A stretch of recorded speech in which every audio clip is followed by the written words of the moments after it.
In this video, I'll break down everything you need to know about starting the carnivore diet. By the end of this video, you'll know exactly what to do so you can get started and achieve all of your goals on carnivore. I'll reveal all of the mistakes I see people making, as well as my best tips, which not only helped me lose 30 pounds in my first 50 days on carnivore, but have also helped the hundreds of people I've worked with. When people first start carnivore, their first question is, what foods can I eat? As a general rule, if it comes from an animal, you can eat it. This includes all meat, dairy, and eggs. Now, when people hear, well, if it comes from an animal, I can eat it, they often think that they can include honey. However, there are a number of problems with honey. The first being is that it is ridiculously high in sugar. Now, this will cause your blood sugar to fluctuate up and down, which will affect your mood and energy, and it can also kick you out of ketosis. Now, another problem with honey is that, well, essentially, you are eating plants. The entire rationale of the carnivore diet is to avoid plants due to the defense compounds that they contain. And honey is essentially nectar that bees have consumed and vomited back up. And when we analyze honey, we actually find that it is high in many of these defense compounds that we want to avoid. Now, you might be wondering, can I have coffee? Can I have tea? What about herbs and spices? We'll get to that shortly, but as a general rule, if it comes from an animal, you can have it except honey. But how much of these foods? Well, the answer to this question is incredibly simple, and it might shock many of you. On a traditional diet, there are a number of problems that cause people to overeat. First of all, consuming carbohydrates massively messes with our hunger signaling. It does this through a number of ways. The first being that we're not fat adapted. To put it very simply, when you eat carbohydrates, your body primarily runs on carbohydrates. And when you run out of carbohydrates that you've consumed, your body's not very effective at tapping into its own body fat because they have very different structures. However, when you're eating fats and your body's running primarily on fats, as soon as you run out of the fats you've eaten, your body can very easily tap into its own body fat because they have very similar structures. Now, I know that sounds like bro science, but that is a real thing. It's called being fat adapted. As well as when you eat carbohydrates, you have these massive blood sugar spikes. Another hormone known as insulin elevates to bring your blood sugar back down.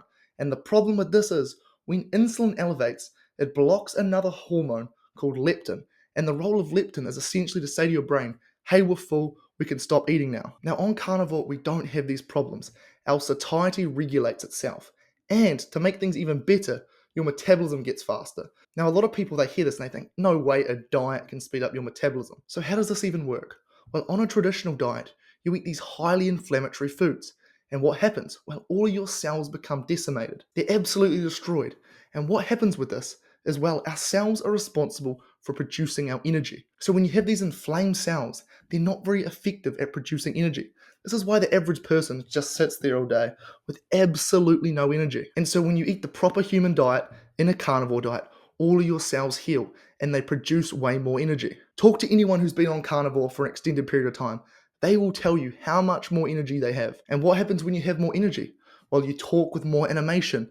Instead of sitting at home and watching the third episode of Netflix, you decide to go for a walk. All of this adds up massively, and so your metabolism just supercharges. So when you combine these two factors, you're no longer as hungry, and your metabolism is working a lot faster. You can actually eat to satiety. The carnivore diet is the only diet in the world where you can eat till you are comfortably stuffed and still lose weight due to these reasons. So to answer the question, how much should you eat? If you're hungry, eat. If you're not hungry, don't eat. Now, what's very interesting is that at the start, some people find that their appetite just shoots through the roof. And the reason for this is very straightforward and logical.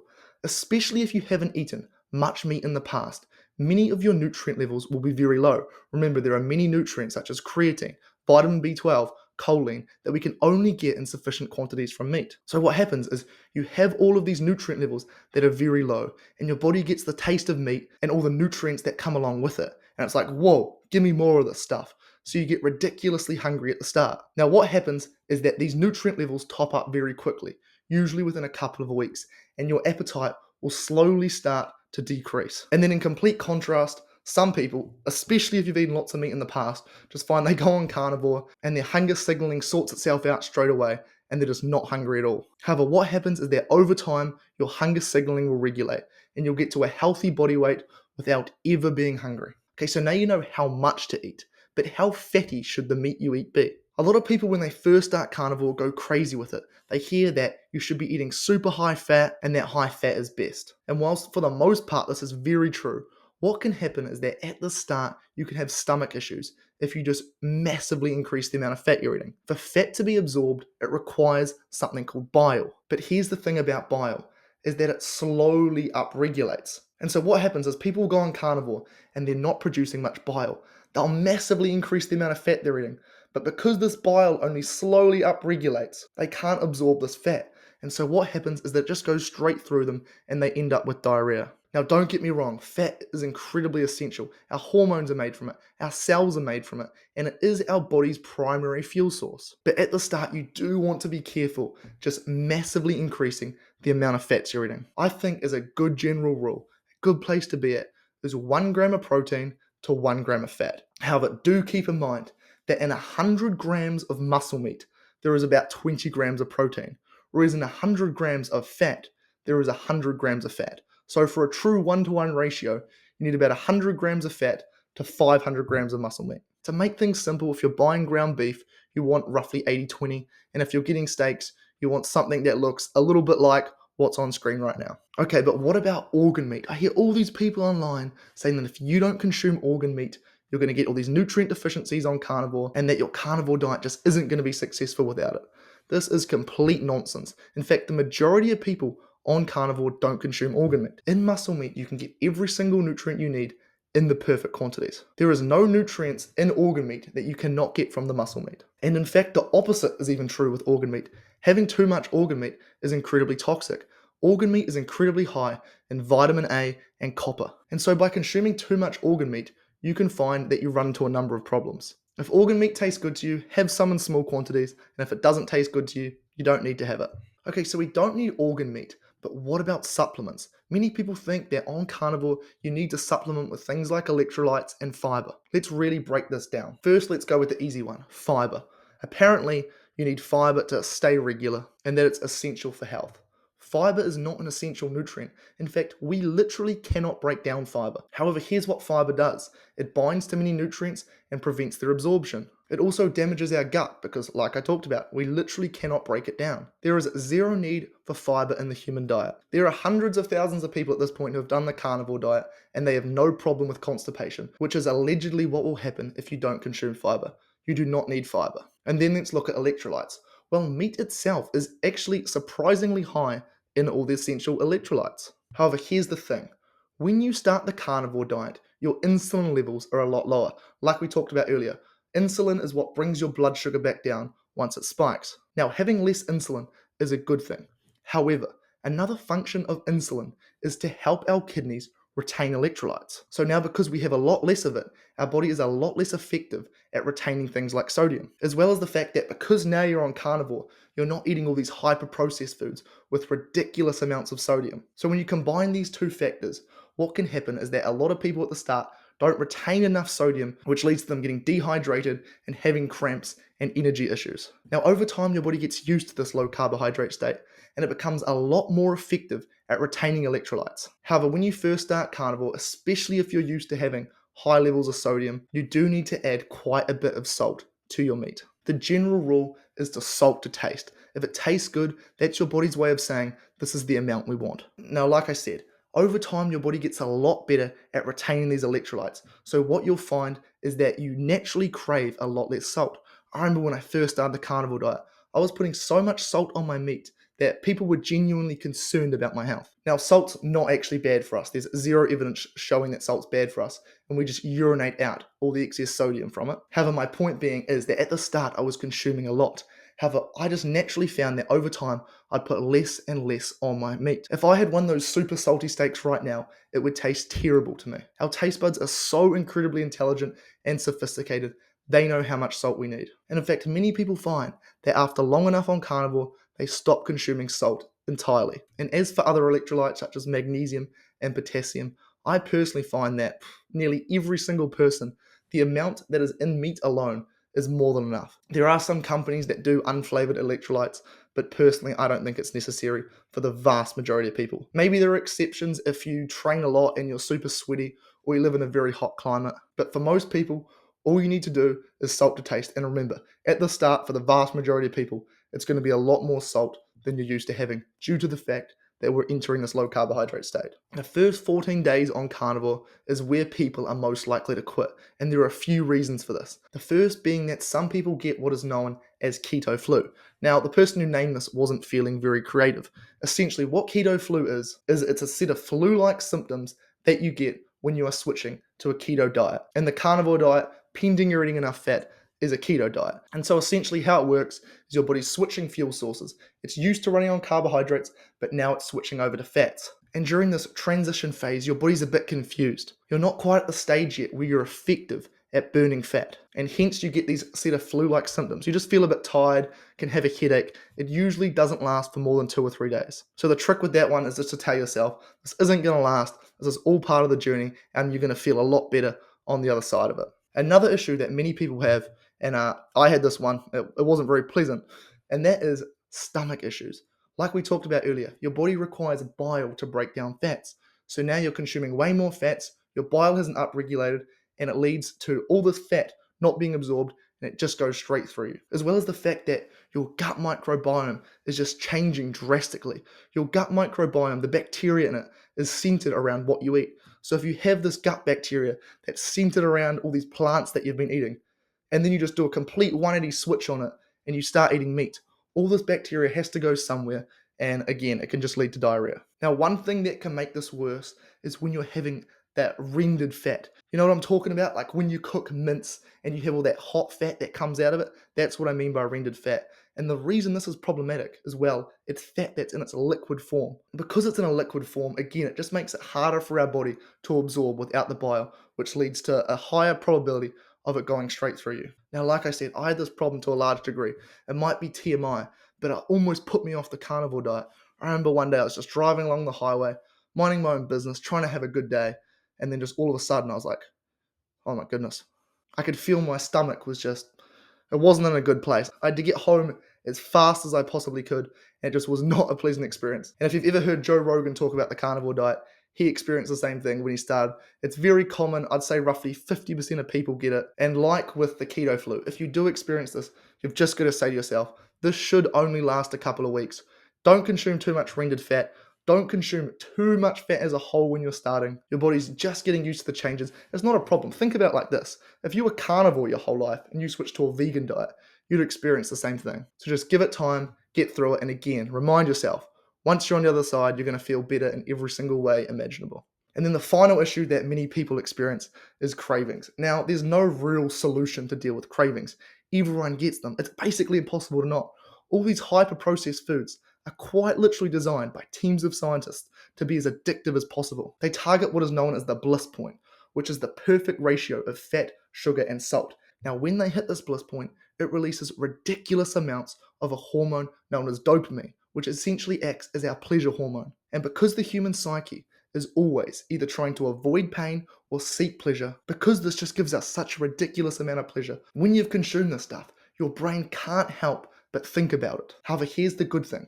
After a couple weeks, for some people it's even less than that, of not consuming this stuff, your brain forgets how much pleasure it got from it. To beat these cravings which hold most people back, it's very simple. Eat enough meat so you don't want to eat anything else. And again, remind yourself that in a week or two, your brain's going to forget how much pleasure it got from this stuff, and you're never going to crave it again. Now, if you are someone who's super prone to sugar and carb addiction, and believe me when I say this, you're not alone, the vast majority of people are addicted to sugar and carbs, and the saddest thing about it is that they don't even know they are. But what I would advise for you people is to avoid sweet dairy. Don't have the yogurt, don't have the milk, because that sweet taste can re-trigger the reward pathways, and you're just going to crave it again. For these reasons, the first couple of weeks can be tough for many people, but keep reminding yourself, once you get to the other side, your body's going to heal, you're going to feel so much better, you're going to be better in every single imaginable way. One thing I do want you to remember is that if you do slip off, it doesn't mean you're done with carnivore. You can quite literally get back on it on the next meal. Now, I do advise against slipping off because like we just discussed, you may re-trigger those reward pathways and start craving other things again. But if something happens, you have a weak moment or whatever happens, and you decide to eat something non-carnivore, the best thing you can do is to get back on it the next meal. Now, there are a few main mistakes that I see people making that massively hinders their carnivore results. The first being not enough salt. Like we talked about earlier, you enter this low carbohydrate state and you're not as effective at retaining the salt you consume. Again, over time, your body gets used to it and you'll go back to having a normal, I guess you could call it, amount of salt. But at the start, put more on than you normally would. Remember, salt to taste. If it tastes good, that's your body's way of saying, we want this amount. The next mistake is that people don't consume enough fat. Now, I know this is kind of in contrary to what I was saying at the start about not having too much fat at the start so you don't have terrible stomach issues. However, some people take it completely too far and they literally basically have lean meat. Remember, fat is your fuel source on carnivore. It's a very essential fuel source. Like I talked about, all of our hormones, our cells are made from fat. So make sure, again, 1-to-1 ratio of fat to protein. The next mistake I see people making is that they don't have enough ruminant meat. Now, what is ruminant meat? Well, a ruminant animal is an animal that has a multi-chambered stomach. For example, cows are a ruminant animal. So beef comes from a ruminant animal. And what makes ruminant animals so great as well, there's a couple of reasons actually. The first being that ruminant meat is usually fed its species appropriate diet. Now, why this is important is that when an animal is not fed what it's consumed for a long time, is that it actually becomes unhealthy. So when we look at, say, chickens who are fed these grains which have all these toxic ingredients in it, because it's not their species appropriate diet and they haven't eaten these poisonous grains their entire existence, they're not very good at breaking down what's in these grains. And when we examine their fatty acid profile, it's very high in something known as a linoleic acid, which is very inflammatory to humans. So essentially, ruminant meat usually has a much better fatty acid profile, as well as the fact that it's typically a lot higher in all the essential nutrients we need. So to put it very simple, it has more good in the sense that it has more nutrients, and it has less bad in the sense that its fatty acid profile contains a lot more of the healthy fats and a lot less of the unhealthy fats. However, the most common mistake of them all is over-consuming dairy. And believe me, it pains me as much as it pains you to have to say this, because I love dairy. It tastes incredible. However, when we just look at it objectively, there are a number of issues that dairy presents. The first being is that, well, dairy is designed by a cow for its infant. Now, why is this a problem? Well, the first being is that it contains a compound known as beta-casomorphin, which essentially acts as an opioid-like substance to make whatever consumes it addicted. Now, if you're a baby cow, right, this is great. You want to be addicted to this thing that's making you bigger and stronger. However, if you're a human who stopped growing up, meaning you can only grow wide, you don't want to get addicted to something and therefore keep consuming it. Not to mention that dairy is just incredibly easy to overeat. Now, I mean, you can think about this logically. Have you ever eaten a lot of cheese or drank a lot of milk or eaten a lot of yogurt and felt incredibly full? Because on carnivore, like I discussed at the start, we eat till we're full. This can be problematic as it just means we end up consuming too much energy. And usually the number one culprit when people aren't losing weight is that they're over-consuming dairy. The general rule for dairy is to use it like a condiment. Imagine you are having steak with a bit of sauce on the side. Use dairy the same. Maybe you want a bit of cheese with your meat. Have the piece of meat and then put a little bit of cheese on the top. Now, another thing with dairy too, I hate to be the dairy police, but I've got to say it, is remember at the start how I talked about how when you consume carbohydrates, it blocks your hunger hormones? Well, in certain types of dairy, such as milk and yogurt, it does contain these carbohydrates. So for a number of reasons, dairy can cause you to overeat. There's also a problem with dairy being inflammatory for many people, in particular with the pasteurization process. Now, store-bought dairy, in order to make it last for a long time, it goes through a process where they heat it up to high temperatures to kill the bacteria in it. Now, the problem with this is when they heat it to these high temperatures, it actually denatures the proteins in it, which makes them inflammatory. I find personally that if I consume milk, my skin just breaks out. Some people don't seem to have too much of a problem, and I say too much of a problem because there likely will be some underlying inflammation. However, for many people, it's not quite noticeable, but it is something to keep in mind. Again, I don't mean to bash on dairy. I'm just trying to give you all the information you need to be successful. Okay, well, what about coffee and tea? Well, first, let's be brutally honest. Coffee comes from a bean, which is a seed, and a seed is the most defended part of a plant. So when you're consuming coffee, you are consuming a plant and therefore the defense compounds that come with it. Now, this can cause damage to our gut as well as other things. So if you are someone who is prone to anxiety or you have an autoimmune condition, I would highly recommend avoiding tea and coffee. You just want to avoid all plants if you're someone who suffers from those things. However, for people who don't suffer from those things, here's the thing about carnivore. It's not a religion. There's no, well, you can only do carnivore if you are 100% strict and only eat meat all the time. It is entirely person dependent. So if you want to consume coffee with your carnivore diet, then you can do so. And the exact same goes with tea. They're both plants, they both can cause problems to certain people. However, if you want to include them, you can. However, here's one thing I will say. When you're starting carnivore, you do kind of want to be careful about taking these products from your diet. The reason being is that caffeine is highly addictive. And for many people, they find that when they remove caffeine from their diet, they have terrible withdrawal symptoms that for some people it can last for up to a month. For example, my friend Bella, which many of you will know as Steak and Butter Girl, when she removed coffee from her diet for an entire month, she didn't feel good. So this can be a real problem if you're starting carnivore and you want to know how carnivore makes you feel. You might be suffering from these withdrawal symptoms, which might make you think, oh, well, carnivore is not for me, I don't feel good on it. When in reality, you're just going through this terrible caffeine withdrawal. So I will say, unless you're someone who suffers from chronic anxiety or a chronic autoimmune condition, I would actually recommend keeping these things in for the first 30 days so you don't go through the withdrawal symptoms, and then you can get a true gauge on how carnivore makes you feel. Now, what about spices? What I'm going to say is going to surprise many of you. Most people think, well, I'm going to do the carnivore diet with spices because it'll make me enjoy meat more and therefore I'm more likely to stick to it. However, the opposite is actually true. You see, the reason we get sick of foods is because the defense compounds from that food build up over time. Let me give you a great example of, let's say every single morning you had toast with almond butter on it. What you'd find is that over time you start getting sick of it. We've all experienced this. When you're on a traditional diet, you get sick of foods and you want variety. But here's the thing, the reason you get sick of having this toast with almond butter on it is, well, in almonds there is a defense compound known as cyanide, which, by the way, has quite literally been used by assassins throughout history to kill people. And if you eat 2 kilograms of almonds, you could get a fatal dose of cyanide, just putting that out there. And then let's look at the bread. Well, wheat. Wheat has many defense compounds. It has phytic acid, lectins. And so what happens is over time, these defense compounds build up. And as a way for your body to get you to stop eating this stuff, it sends you the negative feedback mechanism in the sense that it starts tasting worse and worse. And when I say this to people, they're like, nah, there's no way the human body is that smart. Think about it. In order to get you to not overeat, you can be eating something, it'll taste amazing, and then 5 minutes later, you literally cannot put it in your mouth. You're going to puke, it tastes that bad. That right there goes to show just how smart our taste buds are. And so here's the thing, all of these spices that you put on your meat, they are very high in defense compounds. You can examine this for yourself. Any of these spices that you regularly consume, taste them by themselves. It tastes terrible. And that right there is your taste buds identifying the toxins that are present in this food and saying, whoa, whoa, whoa, don't consume this. So anyway, my point being is that when you consume meat with these spices on it, over time you'll start to get sick of what you think is the meat. However, because you always consume the meat with these spices, your body associates the taste of the spiced meat with the defense compounds. So as a way of getting you to stop over-consuming these defense compounds so they don't build up, the meat will just start tasting worse and worse.